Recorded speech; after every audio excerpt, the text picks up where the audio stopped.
할렐루야. 여러분, 아주 특별한 시합이 하나 열렸습니다.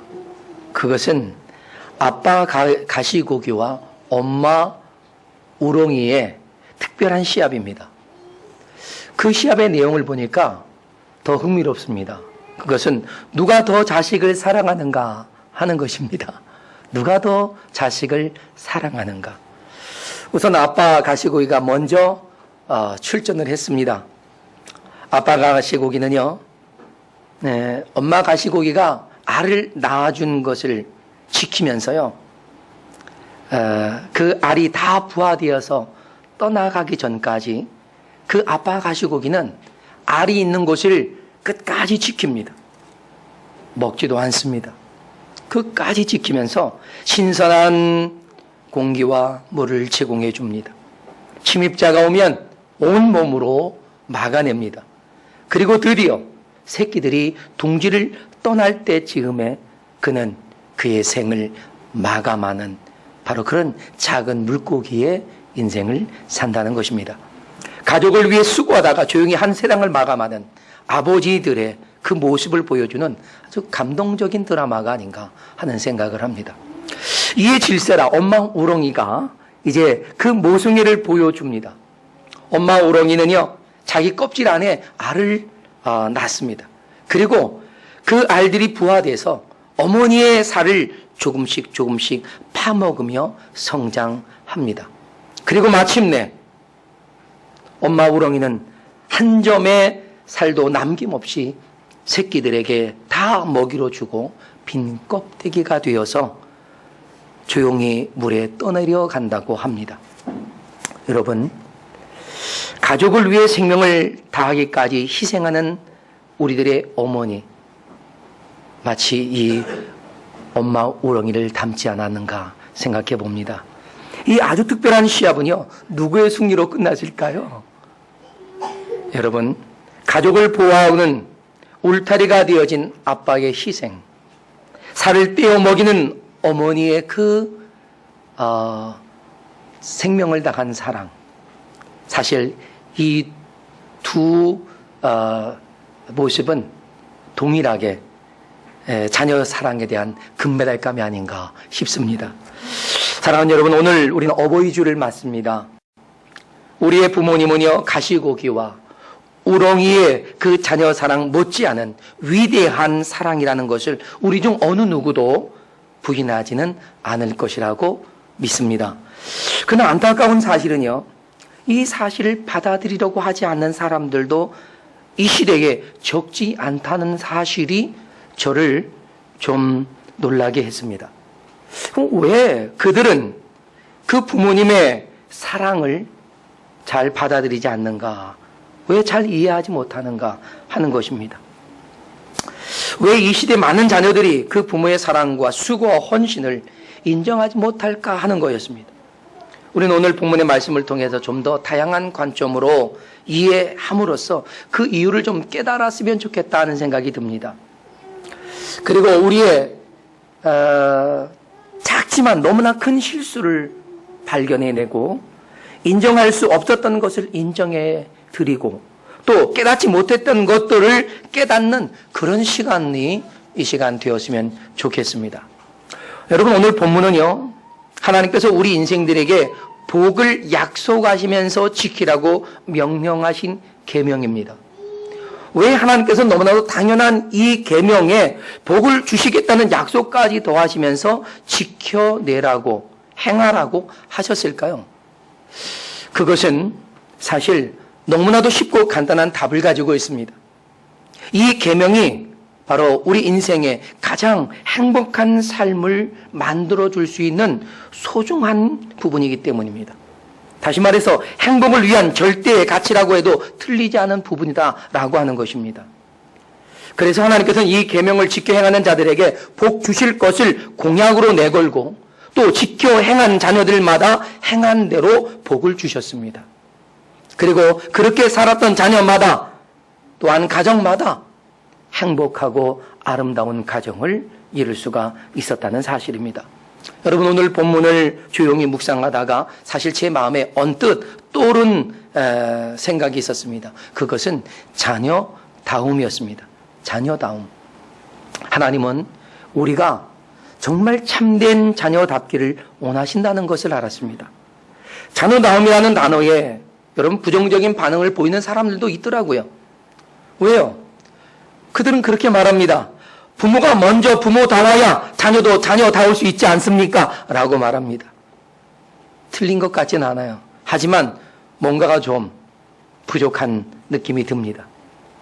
그래서 오늘 저는 본문 말씀을 좀 더 깊이 묵상을 하고, 그리고 그 문제가 어디서부터 잘못되었던 것인가를 깨닫는 시간이 되고, 그래서 우리는 그런 작은 실수가 큰 불행으로 이어져 가지 않도록 우리의 가정의 아름답고 소중함을 지켜갈 수 있는 귀한 시간이 되어질 수 있기를 바랍니다. 먼저 우리가 오늘 본문을 좀 더 잘 이해할 필요가 있다라고 봅니다. 오늘 본문에는요, 자녀다움에 대한 몇 가지를 가르쳐주고 있어요. 특히 그리스도인의 가정에서 자녀다움을 위해 몇 가지가 요구되고 있는 것을 발견합니다. 그 첫째는요, 주 안에서 하나님을 경외하는 성도, 하나님 아버지의 자녀가 되라는 것입니다. 그것은 하나님을 아버지로 섬기는 하나님의 자녀답게, 또한 이 세상의 그 어느 것보다 소중한 그 아버지와 그의 자녀로서의 모습을 간직하자라는 것입니다. 이것을 성경 오늘 본문은 주 안에서라고 하는 그 한마디에 다 담고 있다는 사실이죠. 이 주 안에서라는 말의 의미를 좀 더 넓고 우리가 정확하게 이해할 필요가 있습니다. 주 안에서라는 이 말은요, 사실 그 뜻은 주님을 내 주님으로, 내 하나님으로, 내 아버지로, 그리고 나의 구원자로 믿고 따르는 성도의 삶, 다시 말해 하나님과의 관계 속에서의 뜻을 의미하는 것입니다. 그러니까 우리가 무엇보다 하나님 아버지 섬기는 성도가 되는 것이 자녀됨의 근본이요 시작이라는 것입니다. 그러니까 정말 참된 자녀다움의 시작은 하나님을 내 아버지로 모시고 있어야만 가능하다 하는 것입니다. 하나님께서 주신 여러분 10계명을 보더라도요, 우리는 그것을 확연히 느낄 수가 있습니다. 하나님이 주신 10계명이 어떻습니까? 1계명부터 4계명까지 우리가 하나님을 어떻게 섬겨야 할지를 분명하게 보여주고 난 다음 바로 우리의 부모를 공경할 것을 가르칩니다. 그것은 우리가 하나님을 어떻게 섬겨야 하듯이 우리의 부모도 그와 같이 섬겨야 할 것을 가르치고 있는 것이다라고 생각합니다. 이것이 곧 우리가 주 안에서 우리의 부모에게 순종하라고 하는 그 말씀의 원리고 또한 순서가 아닌가라고 생각해 봅니다. 그러니까 하나님을 온전하게 섬기는 하나님의 자녀로서 하나님께서 우리에게 가르쳐 주시고 명령하신 하나님의 뜻을 따라서 부모님에게 순종하는 것을 말하는 겁니다. 그러니까요, 주 안에서라고 하는 이 말이 가지고 있는 의미는 먼저 하나님을 잘 섬기는 자녀가 되라는 것입니다. 할렐루야. 자, 여러분, 그렇습니다. 우리들의 자녀들이 가장 자녀다움을 가진 참된 자녀가 되기 위한다면 무엇보다 우선적으로 갖춰줘야 할 것이 바로 하나님의 자녀가 되도록 해주는 겁니다. 그리고 그 하나님의 참다운 자녀가 되었을 때 비로소 그 자녀는 하나님이 가르쳐주고 계시는 계명대로 부모를 그와 같이 공경할 수 있게 될 것이라는 거죠. 사랑하는 여러분, 우리 자신은 무엇보다 우선해서 우리가 하나님의 형상으로 지음받은 하나님의 자녀로서 얼마나 우리가 마땅히 행해야 할 일이 충실했는지 우리는 좀 더 돌아볼 수 있는 시간이 필요하지 않나 생각합니다. 하나님의 말씀에 얼마나 경청했는지, 그리고 또한 하나님의 뜻을 얼마나 신실하게 순종하며 따랐는지 우리는 우리 스스로를 잘 돌아볼 필요가 있습니다. 만약 우리가 이 부분에서 올바르게 감당하지 못했다면요, 우리는 그 다음 단계를 감당할 수가 없게 되는 것입니다. 왜냐하면 오늘 본문은요, 분명하게 그 시작을 주 안에서 하라고 말씀하고 계시기 때문입니다. 우리가 우리의 하나님을 내 아버지로 온전하게 잘 공경하고 섬겨드리고 예배하지 않는다면 우리는 우리의 육신의 부모도 온전하게 공경할 수 있는 모습을 가질 수가 없다는 것이죠. 그래서 오늘 본문은 주 안에서 하라고 강조하고 있는 것이 아닌가 싶습니다. 주 안에서 하나님과의 관계가 잘 이루어진 사람들이어야 부모를 존중할 줄 알고 순종할 수 있게 된다는 것이 오늘 본문이 말하는 두 번째 교훈이라는 것입니다. 여러분, 순종은요, 존중과 또한 공경으로부터 나와야 가장 아름다운 것이 됩니다. 요즘 우리 사회에서 가장 소중하게 여겨지는 것이 존중의 문제 아닙니까? 그렇죠? 존중이라는 말은요, 타인을 좀 더 높여서 귀하게 대하는 것을 존중이라고 하는 것입니다. 서로의 인격을 존중할 때 서로의 생각도 경청해 줄 수 있게 되는 거죠. 그렇게 되어야 오해라는 문제가 줄어들 수 있기 때문이기도 합니다. 여러분, 이 사회가 망가지고 관계나 공동체가 파괴되는 원인을 좀 분석하고 찾아보면요, 아주 작은 오해로부터 시작되고 있는 경우가 아주 많다는 것을 발견합니다. 우리가 조금만 더 이해하려고 노력했더라면 굳이 그렇게 파괴되지 않았을 것들이라는 사실입니다. 부부의 결혼 생활의 파행이나 결국 이혼하는 문제도 그렇습니다. 부모와 자녀 간의 불신과 이런 문제, 해결할 수 없는 깊은 고래 문제들도 아주 사소한 것으로부터 시작되었다라고 하는 것입니다. 서로를 좀 더 이해할 수 있었다면 사실 이 땅에는요, 사랑하지 못할 것이, 용서하지 못할 것이 아무것도 없더라 하는 것이죠. 그래서 요즘 이런 생각이 좀 들더라고요. 세상이 왜 이렇게 아파하고 있는가? 왜 세상은 이렇게 고통스러워하고 있는가? 가만히 생각해 봤더니요, 세상이 너무나도 오해하고 있는 부분이 있더라고요. 다시 말해서 하나님은 그처럼 세상을 사랑하셨는데 하나님이 세상을 사랑하시는 그 사랑을 세상은 알지 못하고 있더라 하는 것입니다. 그래서 계속해서 하나님께 자신들이 요구하는 방식의 사랑을 요구하는 겁니다. 자신들이 원하는 방식의 사랑.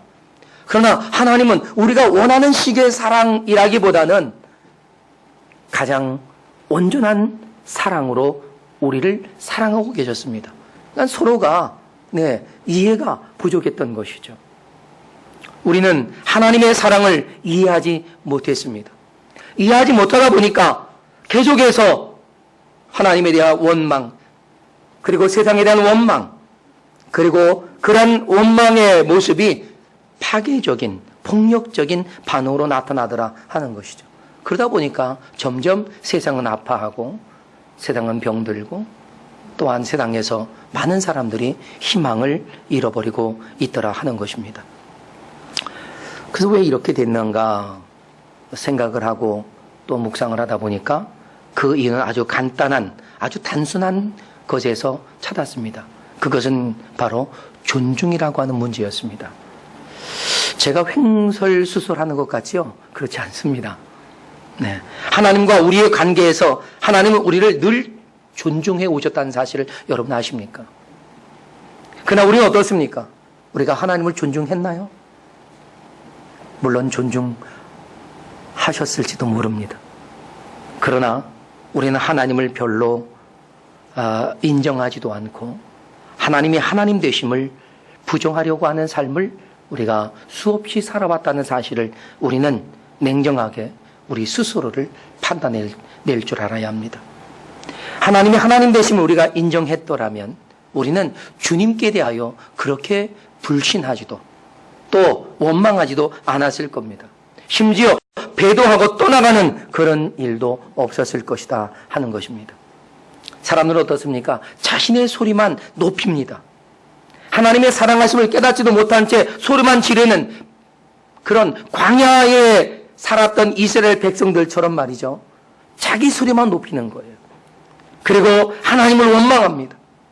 하나님 우리에게 별로 해준 것이 없다라고 생각을 하는 겁니다. 그것이 지금 우리 자녀들이 그대로 부모에게 행하고 있는 모습이 아닌가 싶습니다. 우리가 우리 부모님에 대해서 존중했더라면 이 세상은요, 지금보다 훨씬 더 좋은 모습으로 달라져 있을 것입니다. 다시 말해서 그 아버지가 내 아버지라는 것, 나를 사랑하시고 나를 위해 당신의 인생을 아낌없이 희생하셨던 바로 그분이 내 아버지라는 사실을 우리가 인정을 하고 있었다면, 마치 그 아버지의 사랑이 이 가시고기와 같은 그런 사랑이었다는 사실을 우리가 조금이나마 이해할 수 있었더라면 우리의 삶, 우리의 가정은 지금보다 더 아름다운 가정이 되었을 것이다 하는 겁니다. 또한 우리의 그 어머니가 정말 내 어머니라는 것, 나를 죽도록 사랑하고 아껴주셨고요, 당신의 몸이 부서져도 고생하더라도 결코 후회하지 않고 끝까지 사랑해 주셨던 그 어머니, 그분이 바로 내 어머니라는 사실을 우리가 순간순간만이라도 떠올리고 살았더라면 우리는 지금보다 더 편안하고 행복한 그런 삶을 살 수 있지 않았을까 하는 그런 생각을 해봅니다. 우리는 우리의 삶에 있어서 좀 치열한 묵상이 필요하다고 생각합니다. 저는 이 부분을 묵상하다가 너무나도 당연하고 단순한 것을 발견했습니다. 그것은요, 부모님을 공경하는 것, 부모님을 존경하는 것 자체가요, 존중으로부터 시작되지 않는 한 결코 시작조차 할 수 없다는 사실을 깨달았습니다. 여러분, 존중이 뭡니까? 존중은 정말 그 신뢰가 동반되지 않고는 되어질 수 없는 문제입니다. 근데 존중이 깨지면요, 신뢰가 그냥 떠나가 버리더라고요. 신뢰가 떠나가면 어떻습니까? 그 신뢰가 깨짐으로 인해서 부모님에 대한 순종은 거절되고 마는 것입니다. 그러니까 내 멋대로 살아가는 삶의 방식이 만들어지고 마는 거죠. 우리가 주 안에서 우리의 부모님께 순종해야 한다는 것은요, 생각만 조금만 바르게 해도 그렇게 어렵지는 않았을 문제들입니다. 그런데 왜 우리는 부모님에게 순종하지 못하고 내 뜻, 나의 생각, 나의 고집을 앞세우고 부모님을 이겨먹으려만 했을까 하는 것입니다. 여러분, 이스라엘을 이끌고 광야를 통과하시던 주님의 그 높은 생각들, 또 그 깊은 마음들을 우리가 이해했었더라면 이스라엘은 결코 하나님을 원망하지도 않았을 것이고 불신하지도 않았을 것이고 배도하지도 않았을 것입니다. 그러면 굳이 그들은 40년이라고 하는 세월을, 광야를 지내면서 원망했던 한 세대가 다 죽기까지 머물러 있을 이유도 없었을 것입니다. 하나님을 좀 더 신뢰하고 하나님이 우리에게 행하시는 하나님의 거룩하신 뜻에 대한 존중만 할 수 있었더라도 이스라엘 백성은요, 아마 두어 달 만에, 한 2개월여 만에 가나안에 입성하지 않았을까 생각을 해봅니다.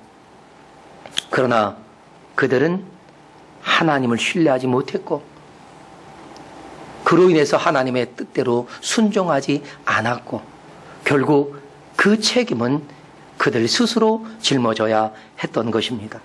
사랑하는 여러분, 우리가 하나님의 뜻과 사랑을 우리 인생 가운데서 조금이라도 바르게 경험할 수 있다면 우리는 하나님의 그 섭리를 존중할 수 있으리라 생각합니다.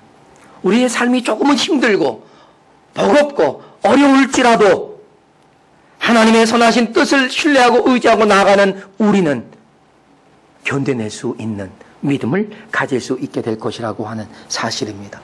이와 마찬가지로 부모님에 대하여서도 우리가 그분을 존중할 수 있다면, 그분을 신뢰할 수 있다면, 부모님이 어떠한 실수를 했든지, 부모님이 혹 실패를 했든지, 아니면 결코 이해할 수 없는 어떤 행동을 했었을지라도 우리는 부모님을 존중할 수 있었을 것입니다.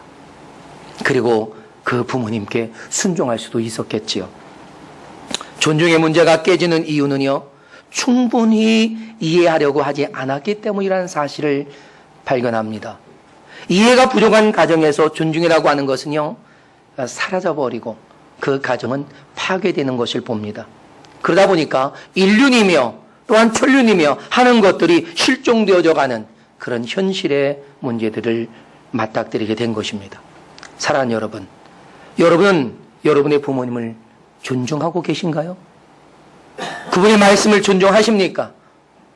그분의 실패도 존중할 수 있나요? 제가 확실하게 단언하건대 저를 비롯한 많은 분들이 우리 부모님에 대한 이해보다는 오해가 더 많다는 사실입니다. 우리가 오해하고 있는 것들을 이해로 바꾼다면 부모님에 대한 존중은 다시 일어날 것이고 그 존중은 존경으로 다시 성장하게 될 줄로 믿습니다. 혹 부모님이 자꾸 하셨을지라도 그 부모님에 대한 소운함과 그리고 잘못된 우리의 생각들도 고쳐지고 그로 인해 우리의 심령도 치유될 수 있는 그런 귀한 시간도 가지게 될 것이라고 저는 믿습니다. 그래서 오늘 본문에서 세 번째로 강조하고 있는 것이 바로 공경의 문제다라는 것입니다. 오늘 성경 3절은 뭐라고 증거합니까? 내 부모를 어떻게 공경하라고 말합니다. 여러분, 공경이라고 하는 말은요, 공손히 받들어 모신다는 뜻입니다. 여러분이 잘 아는 대로 반포지효라고 말하지 않습니까? 까마귀도 다 자란 후에는 늙은 제 어미에게 먹이를 날아다 준단 말입니다. 사랑하는 여러분, 자식들은요, 부모님들을 돌보는 일들이 당연한 것이라는 사실을 알아야 합니다. 공경이라고 하는 말은 그대로 받들어서 섬겨드리는 것입니다. 부모님이 힘이 없든 아직 여력이 있든 그는 그다지 중요하지 않습니다. 우리가 부모님을 공경하고 섬겨야 한다는 분명한 책임이 우리에게 있다는 것입니다. 부모의 말씀에 순종하는 것이요, 사실 어린아이의 모습이라면 부모를 공경하는 것은 장성한 성인들의 모습이 아닐까 생각해 봤습니다. 여러분 어때요? 어릴 때는 잘 모르니까 부모님을 신뢰하고 순종하는 것으로 자녀다움을 보여주잖아요. 하지만 우리가 좀 더 성장하면요, 우리가 생각할 줄 알잖아요. 그리고 판단할 줄 알잖아요. 그래서 순종의 수준을 넘어 공경의 모습으로 성장해 나가는 것이 아닌가 싶습니다. 그래서 공경은 부모님의 훌륭한 업적이나 능력으로 인해서 조건적으로 행해지는 것이 아니라는 거죠. 공경은 내 부모님이시기 때문에 공경하는 거예요. 그야말로 나를 낳아주신 내 생명의 시작이기 때문에 더 공경해야 되는 것이란 말입니다. 공경은 부모님의 은혜와 사랑에 대한 감사를 알고 깨달을 때 가능해지지 않겠습니까? 그런데 여러분, 우리가 부모님의 그 은혜, 그 사랑, 이 귀한 이 가치를 언제 깨닫습니까? 사실 결혼하고 자녀를 낳아서 키워봐야 그때 비로소 조금씩 알아가더라고요. 저도 저희 자녀들이 정말 얼마나 귀한지 몰라요. 제 목숨보다 귀하다는 사실을 늘 깨닫습니다. 그러면 나의 부모님도 그러지 않으셨겠냐 이거죠. 예?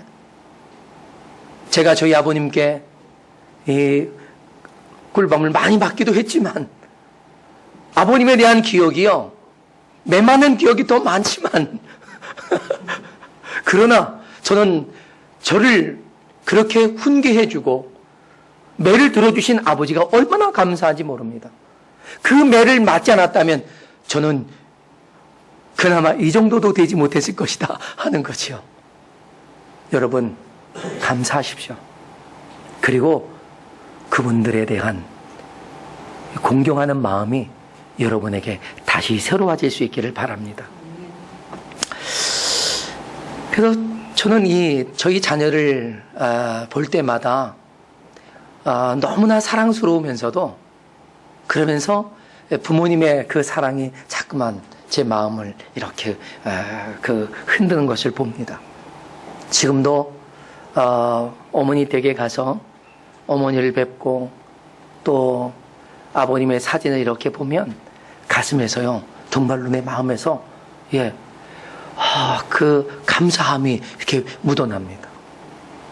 여러분, 부모님의 사랑은요, 우리가 평생을 두고 감사해야 할 것이고, 그리고 그 받은 사랑으로 우리의 자녀들도 또 사랑하면서 돌봐야 되지 않을까 하는 그런 생각을 해봅니다.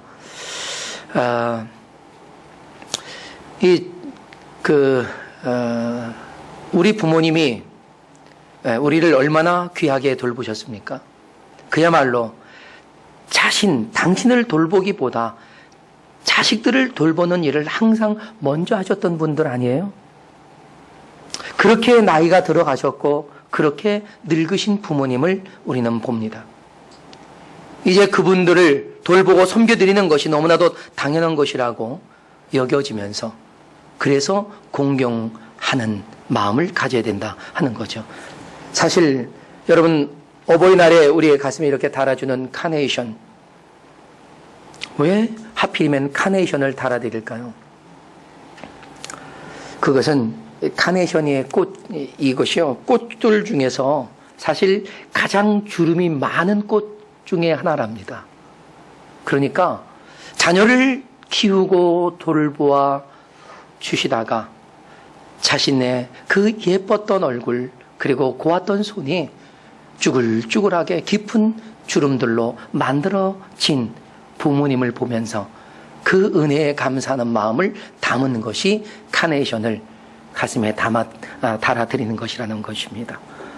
그런 마음으로 여러분은 지난 어버이날에 그 카네이션을 선물하셨나요? 요즘 보니까요, 저도 그래요. 저도 이렇게 카네이션을 딱 끊어가지고 이렇게 하는 거 전 별로 그렇게 좋아하지 않습니다. 저희 교회도 꽃꽂이를 하지 않는 이유가 저는 끊어내는 것을 좋아하지 않습니다.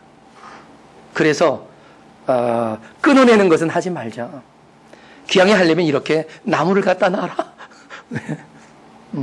끊어내는 건 너무나 슬픕니다.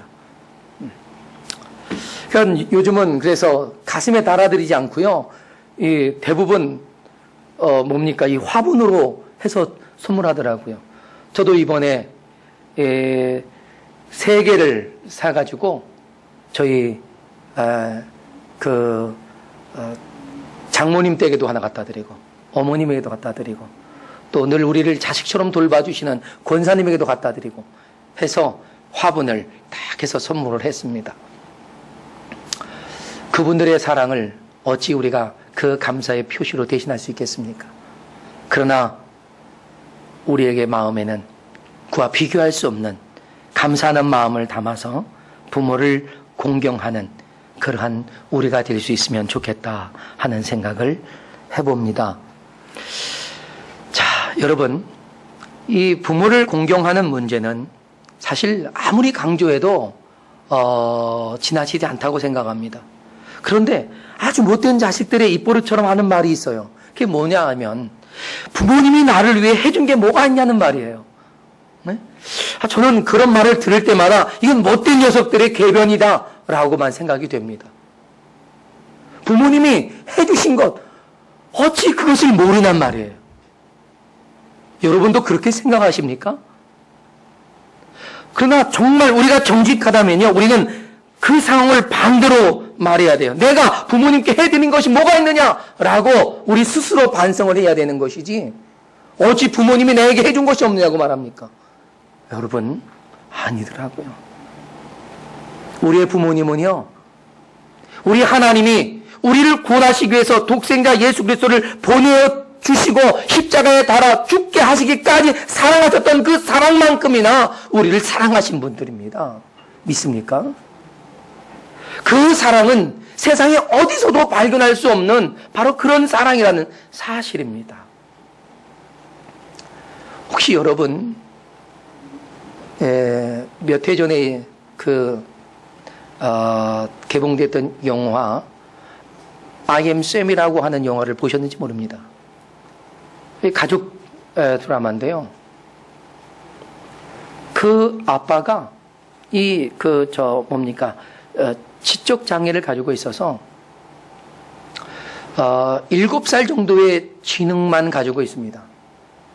그런데 어쩌다가 딸을 하나 낳게 됐어요.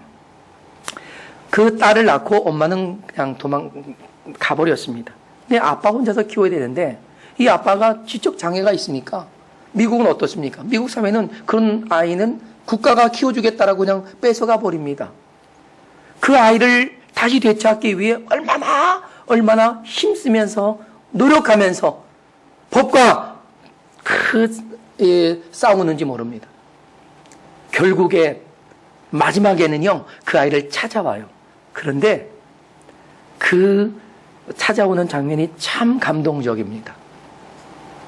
그 아이를 대리모로 보살피고 있는 그 가정에서 나중에는 우리도 그 친부모처럼 그에게 사랑을 줄 수 있을 것이라고 생각했던 그들이 그것은 잘못된 생각이었다라고 하는 것을 깨닫습니다. 지적 장애가 있는 이 아버지가 줄 수 있는 그 사랑을 우리는 결코 줄 수 없다는 사실을 깨닫고 법원에서 그것을 인정함으로써 그 딸이 돌아오는 겁니다. 여러분, 부모는요, 아무리 부족해도 그분이 우리에게 주시는 사랑은 세상 어디서도 우리는 대신 가질 수가 없습니다. 우리 부모님이 아무리 부족했어도 그 사랑을 대신할 사랑은 세상에 없습니다. 여러분, 그런데도 우리가 부모님이 내게 해준 게 뭐가 있느냐고 말한다면 그건 나쁜 자식의 궤변일 수밖에 없다는 사실을 여러분도 인정할 수 있길 바랍니다. 호르몬을 모시고 있는 한 젊은이가 있었습니다. 그런데 이 젊은이가 외출을 했다가 뜻하지 않은 교통사고를 통해서 크게 다칩니다. 근데 몸은 회복이 되었는데 그의 시력, 두 눈을 잃어버립니다.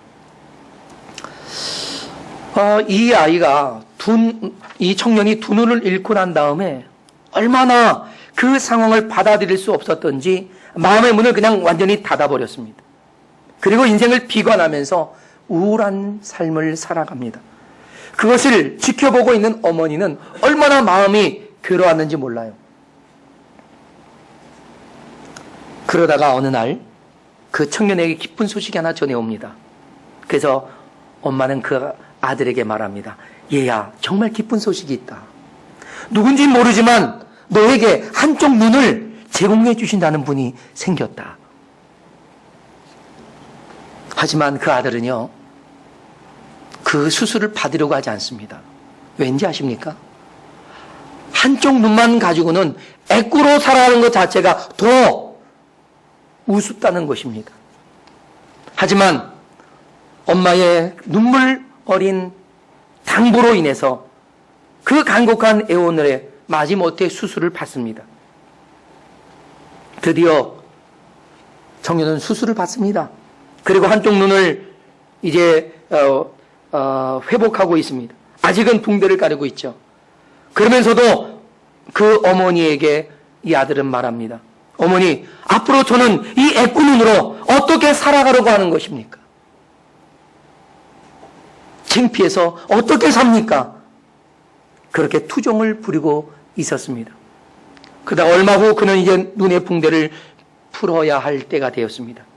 그런데 그 청년이 눈에서 굵은 이 눈물이 뚝뚝 떨어지는 것을 발견합니다. 왜일까요? 그것은 자신의 붕대를 푸는 순간 한쪽 눈을 가리고 있는 어머니를 발견했기 때문입니다. 그리고 어머니가 이렇게 말합니다. 그 어머니의 이 한마디가 사실 저의 가슴을 칩니다. 아들아, 미안하다. 이 어미가 너에게 두 눈을 다 주고 싶었다. 그런데 이 두 눈을 다 주고 나면 장님이 된 이 몸뚱이가 너에게 짐이 될까 싶어서 이 한쪽 눈은 줄 수가 없었다.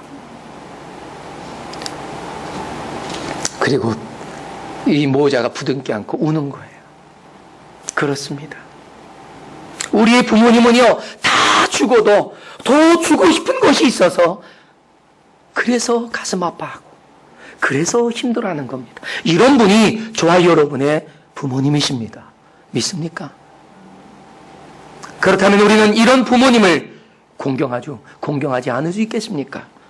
그 부모님이 부족하다고, 그 부모님이 나에게 다른 사람들과 같은 어떤 재산을 물려준 것이 없다고, 나를 많이 가르쳐주지 않았다고, 그 부모님을 우리가 공경할 수 없는 것이 되겠느냐 하는 것입니다. 사랑하는 여러분, 우리는 정말 적극적으로 할 수만 있는 대로 힘을 다해서 우리 부모님을 공경해야 할 분명한 이유가 있습니다. 그 첫째는요, 그분이 나의 부모님이기 때문입니다. 믿습니까? 나를 낳아주시고 내 생명의 첫 출발점이 되셨기 때문에 그렇습니다. 부모 공경에 대한 귀한 그 가르침 가운데 경천내효라는 말이 있죠. 하늘을 온전히 공경하는 것이 효다라는 그런 가르침입니다. 저는 하나님을 온전하게 예배할 줄 알고 섬길 줄 아는 그런 마음을 가진 성도들에게서 내 부모를 정말 공경할 수 있는 효가 나올 수 있다라고 하는 사실을 분명히 깨닫습니다. 사랑하는 여러분, 우리 하나님이 내 하나님이요 내 아버지고 우리 육신의 부모님이 바로 나에게 주신 하나님의 선물이었다는 사실을 우리가 인정하고 그로 인해서 부모님을 더 공경할 수 있는 저와 여러분이 되어야겠습니다. 그리고 둘째는 부모님을 공경하는, 또 부모님께 순종하는 것은 하나님이 우리에게 약속하신 복이 있기 때문에 우리는 더 적극적으로 해야 될 것이다 하는 생각을 합니다. 물론 우리가 얄팍하게 하나님이 약속하신 복 때문은 아닙니다. 하지만 혹 우리 가운데 그 복 때문이라도 부모를 공경할 수 있다면 그것은 여러분에게 아주 큰 유익이 될 줄로 믿습니다. 사랑하는 여러분, 여러분의 행복한 가정을 이루기를 원하신다면 여러분 가정이 하나님을 공경하고 하나님을 바르게 예배하는 가정을 만들어 내어야 합니다. 신앙이 바르게 성장할 수 있도록 주일 성수부터 잘 가르치고 하나님 앞에 온전한 믿음의 삶을 보여드릴 수 있는 그런 자녀들로, 그런 가정으로 세워갈 수 있다면 저는 여러분의 가정이 가장 복되고 아름다운 가정으로 설 수 있다라고 믿습니다. 또한 우리가 우리의 부모님에 대한 그런 감사의 마음으로만 담지 말고 가능하면 어떤 방법으로든 우리는 표현을 해야 합니다. 부모님에게 물질로 다 할 수 없다면요, 여러분 온 마음으로 할 수 있는 여러분의 힘을 가지고 하면 됩니다. 부모 공경은 물질로 하는 것이 아니라요, 물질로도 하는 것입니다. 믿습니까? 네. 부모 공경은 먼저 내 마음이 다하여질 때 제대로 감당할 수 있는 것입니다. 저는 여러분이 여러분의 행복한 가정을 이룰 수 있는 것은 하나님을 내 아버지로, 그리고 내 부모님을 정말 공경할 수 있는 모습으로 그 소중한 사랑을 깨닫고 감사함을 가질 때 더 아름답고 행복한 그런 가정을 세울 수 있다라고 믿습니다. 이런 사람들이 모여 사는 사회가 저는 밝은 사회가 될 것이라고 믿습니다. 이런 사회에 희망이 있고 소망을 가질 수 있다라고 봅니다. 사랑하는 여러분, 우리 하나님 아버지께 참된 자녀로서 성도다운, 또한 자녀다운 삶을 살고 우리 부모님에게도요 좋은 자녀다운 모습을 한번 가져볼 수 있기를 여러분 축원합니다.